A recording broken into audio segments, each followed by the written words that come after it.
Buongiorno Bianconeri, donc aujourd'hui je vous enregistre une vidéo étant en pause au travail, puisque je ne sais pas si je rentrerai tôt après le travail, je ne sais pas si j'ai un rendez-vous ou pas.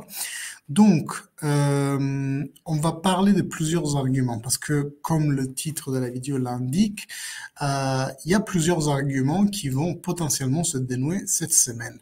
Il y a Giuntoli, Thuram, Rabiot, il y a Agnelli qu'aujourd'hui a sa séance au tard parce que vous savez, lui, il n'a pas fait de négociation et il a décidé d'aller au tard. Et après, on a aussi le sujet Conference League, la potentielle rénonciation à la Conference League de la Juventus. Donc, on va aborder vraiment cum grano salis un petit peu tous ces arguments pour voir où on en est dans tous ces arguments. Tout d'abord, je vous remercie toujours de votre like et de votre abonnement si ce n'est pas encore fait. Vous pouvez vous abonner, vous pouvez activer la cloche, comme ça vous serez mis au courant de toutes les prochaines vidéos. Et n'oubliez pas le commentaire pour générer toujours des bonnes discussions entre vous et avec moi en l'occurrence. Donc alors, Giuntoli, c'est la semaine décisive. Je vous le dis depuis plusieurs semaines, la deadline, la vraie, c'est le 30 juin pour des faits vraiment administratifs. Donc potentiellement, Giuntoli pourrait se libérer cette semaine et rejoindre la Juventus à partir du 1er juillet. Il faut dire que encore hier, j'ai eu des vents de frustration de la part de Giuntoli, puisqu'apparemment De Laurentiis veut vraiment mettre tous les bâtons dans les roues possibles et imaginables à Giuntoli pour qu'il se libère le plus tard possible. Et ça, c'est de la stratégie, les gars. C'est-à-dire que c'est tout dans son intérêt d'empêcher la Juventus de faire, d'avoir son nouveau DES au plus tôt, afin de se préparer pour la saison successive. Néanmoins, vous le savez, hein, la Juventus a déjà commencé à bouger les renouvellements de Milik. On a pris Thuram et il est attendu, on en parlera un peu plus tard, à Turin déjà mercredi. Donc la Juventus, en tout cas, ne se fait pas déstabiliser par cette volonté de De Laurentiis. On trace sur notre route, mais néanmoins, Giuntoli est vraiment assez certain comme prochaine arrivée à la Juventus. Parlons maintenant, j'ai dit Thuram, mais en fait je voulais dire Weah, pardon, parce que j'ai en tête que oui, l'Inter est en train de finaliser l'achat de Marcos Thuram, qui est déjà à Milan d'ailleurs. Donc, en ce qui concerne Weah, comme je vous disais, il sera attendu à Turin déjà demain soir et normalement ces visites devraient être jeudi dans la matinée. L'accord avec les Lille a été trouvé pour une douzaine de millions plus apparemment 1,5 de bonus. Lui, il devrait toucher un salaire de 1,3. Donc voilà, renouvellement à coup bas, j'ai envie de dire, par rapport à Cuadrado qui est sortant. Mais ce qui est bizarre, c'est que j'ai encore des news comme quoi Cuadrado, c'est pas encore fini. Ça parle encore pour le renouvellement de Juan Cuadrado. Mais bon, s'il y a un Thuram qui rentre, je crois vraiment que Cuadrado ne va pas être renouvelé. Ensuite, Agnelli Otar. Agnelli Otar, c'est comme je vous disais en entrée des vidéos, lui, il n'a pas fait de négociation avec la justice sportive. Il a décidé d'aller au tard pour se défendre. C'était qui nous disait ça? Frank Leonetti, je crois, comme quoi il a rencontré Agnelli dans les jours précédents et qu'il l'a vu assez serein sur l'histoire de son audience. Donc, la question que là, un peu tous, on se pose, est-ce que le fait qu'il gagne éventuellement au tard pourrait, en jonction, j'aimerais dire, avec le fait, en addition au fait que y a un des 4 piliers de l'enquête Prisma qui s'est déjà écroulé. Vous vous souvenez, il y a quelques jours, le JIP nous disait que non, la Juventus n'en tiré aucun bénéfice de cette plus-value, ni d'éventuelles fausses facturations. Donc ça, plus une éventuelle victoire d'Agnelli Léotard, donc tout ça dans la justice ordinaire, est-ce que ça pourrait éventuellement nous apporter un bénéfice du côté sportif? En ce qui me concerne, j'y crois pas. C'est-à-dire qu'on a déjà un précédent avec Calciopoli, on le sait très bien. C'est pas parce que la justice ordinaire, des mois et des années après, a dit qu'il n'y avait aucun match truqué, c'est pas pour autant que la justice ordinaire est revenue en arrière, nous a ramené en Serie A, ou nous a redonné des points en 2007, 2006-2007. Donc, autant ne pas se faire d'illusions, en fait. Surtout que, et on passe aussi à l'argument suivant, la Juventus est en train en ce moment même de négocier avec le UEFA pour renoncer à la Conference League cette année et clore, en fait, le débat en ce qui concerne les vicissitudes, la guéguerre avec la UEFA. Cette renonciation, elle devrait aussi, elle, arriver d'ici la fin de semaine pour une raison simple, c'est que au 1er juillet, il y a les nouvelles listes des compétitions européennes qui doivent sortir. Et donc, si d'ici là, on n'a pas une réponse claire et nette, ça va être compliqué après, même pour la Juventus ou que même pour la UEFA, d'organiser en fait la suite. Donc, on pense qu'on aura une nouvelle cette semaine. Et un autre sujet qui est en train de bouger en ce moment, c'est Adrien Rabiot. Dans la journée d'hier, il y a eu une insertion du Manchester United qui offrait à Adrien un contrat à 2 chiffres, donc les 10 millions qu'il souhaitait tant. Néanmoins, contre toute attente, dans la soirée, il y a eu aussi des bruits positifs. Beaucoup de journalistes en ont parlé, je pense à Giovanni Albanese, nous disait que la Juve est toujours convaincue que le oui va arriver assez rapidement. Et je crois même que Agresti l'a dit ce matin, je ne veux pas me tromper, mais je crois qu'il l'a dit aussi. Adrien Rabiot, il y en a qui l'aiment, il y en a qui l'aiment pas.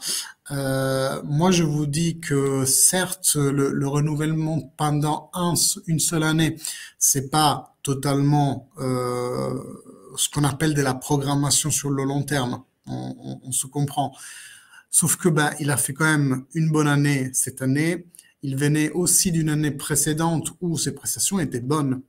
Il y en a qui disent, ça fait 6 mois qu'il joue bien. Non, les gars, ça fait au moins un an et demi qu'il est sur des bonnes vibes, dont la dernière année vraiment extraordinaire.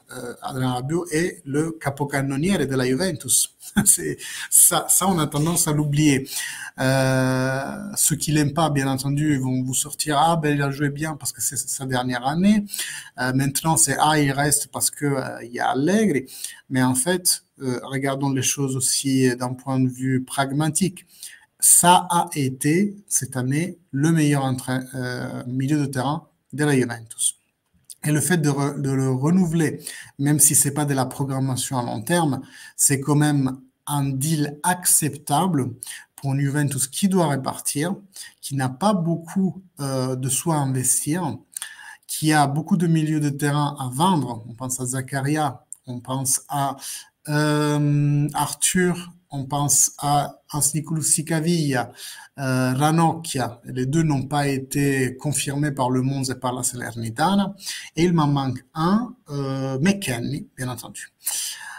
Donc, avec cette situation assez trouble au milieu de terrain, et avec Adrien Rabiot qui perçoit un salaire de 7 millions, mais bénéficiant du Decreto Crescita, donc ça reste plus ou moins 7 millions, peut-être ça monte à 8 ou 9 en brut, alors que à notre milieu de terrain, avec un plus haut salaire, tu payerais en fait plein pot, s'il vient pas de l'étranger, on pense à Milinkovic-Savic, ça reste quand même un bon deal pour sécuriser un milieu de terrain où presque personne est remis en question.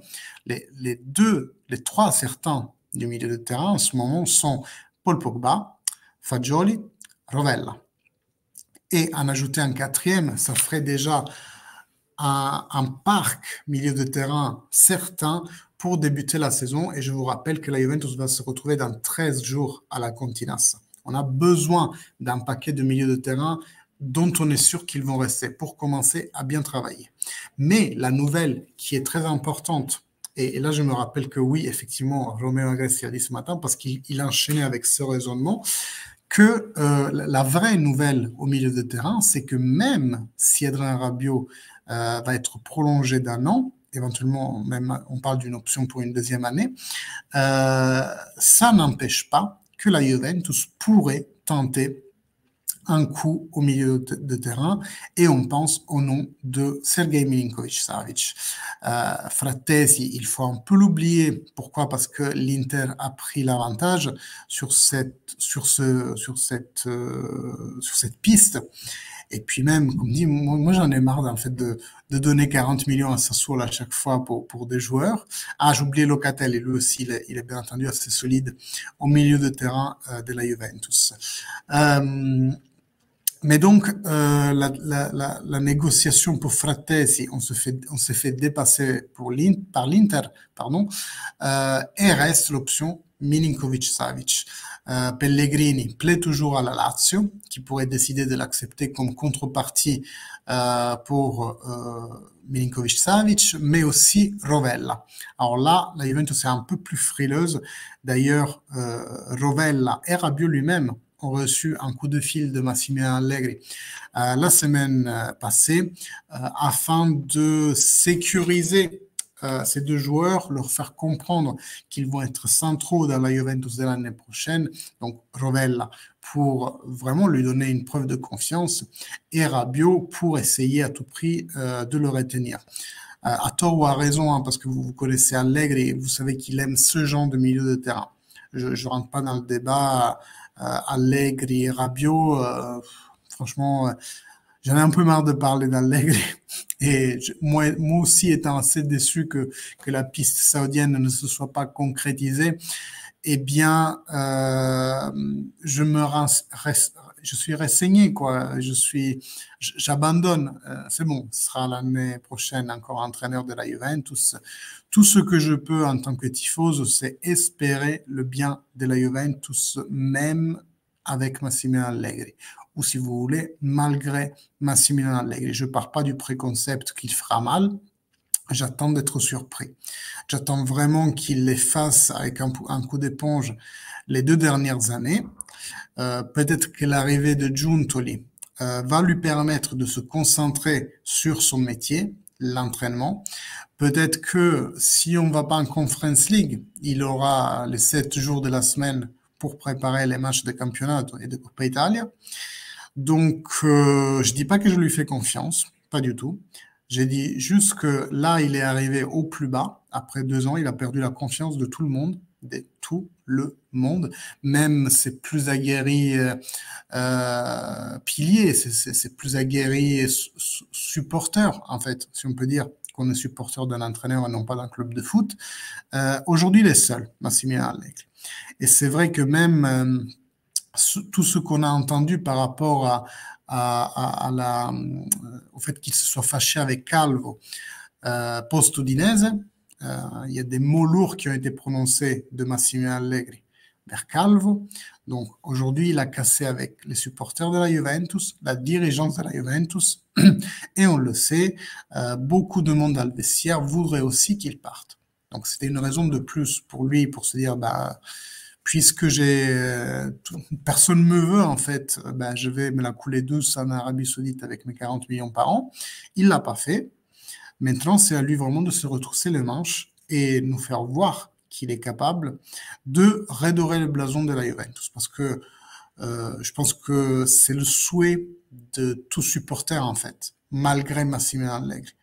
Moi, je pense et j'espère que la majorité des gens qui ont été durs du premier jour vers Massimiliano Allegri, si jamais il fait une saison extraordinaire, et pas extraordinaire, à ce moment-là, on peut entendre que gagner le championnat à janvier pratiquement. Non, parce que si en plus de ça, on n'a pas la Conference League, difficile pour lui de faire des preuves en Europe. Mais surtout, on veut une évolution de jeu. On veut voir une identité dans cette nouvelle Juventus. S'il saura la donner et si cela ira avec des résultats, j'espère vraiment que beaucoup de monde sera un peu plus soft avec Allegri. Parce qu'il s'agit toujours de personnes avec leurs défauts. Je pense qu'il veut toujours faire bien en premier lieu pour lui et en deuxième lieu pour une Juventus qu'on me dit qu'il aime beaucoup. il aime beaucoup la Juventus, Massimiliano Allegri, avec tous ses défauts et tout. Donc, traitez-moi d'allégriste si ça vous chante. Moi, je dis juste que je suis Juventino et peu importe l'entraîneur qui pose son cul sur le banc de la Juventus, moi, je le soutiens. Même si c'est quelqu'un que je ne supporte pas, comme Antonio Conte, je l'ai fait dans le passé, mais maintenant que je le supporte encore moins, s'il venait à être entraîneur de la Juventus, je le supporterais. Je supporterais toujours l'équipe. Je voudrais toujours que l'équipe gagne et non pas qu'elle perde pour que l'entraîneur soit viré. Donc ça c'est ma cohérence à moi en fait. Ma cohérence moi c'est le blanc et noir. C'est être supporter de la Juventus. Vous voyez même là, blanc et noir. Tout va bien. Voilà pour la vidéo de ce jour. Comme dit, semaine chaude, donc restez synchronisés. Inscrivez-vous à la chaîne si c'est toujours pas fait. Activez la cloche, comme ça vous êtes au courant de toutes les vidéos que je poste. Vous voyez même là en pause, je vous dédie ma pause et je fais une vidéo. Likez et commentez la vidéo, comme ça elle sera plus visible sur YouTube et on atteindra plus de résultats en termes de nombre. On sera plus nombreux et même les lives seront plus plaisants. Le plus de monde nous rejoint, le mieux c'est pour tout le monde. Moi, j'aime bien quand il y a même des gens qui ont des opinions divergentes. Comme ça, on peut en discuter dans le calme, dans le respect mutuel. Et c'est ça qui apporte du plus au débat. Pas qu'on reste toujours sur nos propres positions. En tout cas, je vous remercie de votre écoute. Je vous dis une bonne journée et fino alla fine, forza Juve. Ciao à tous.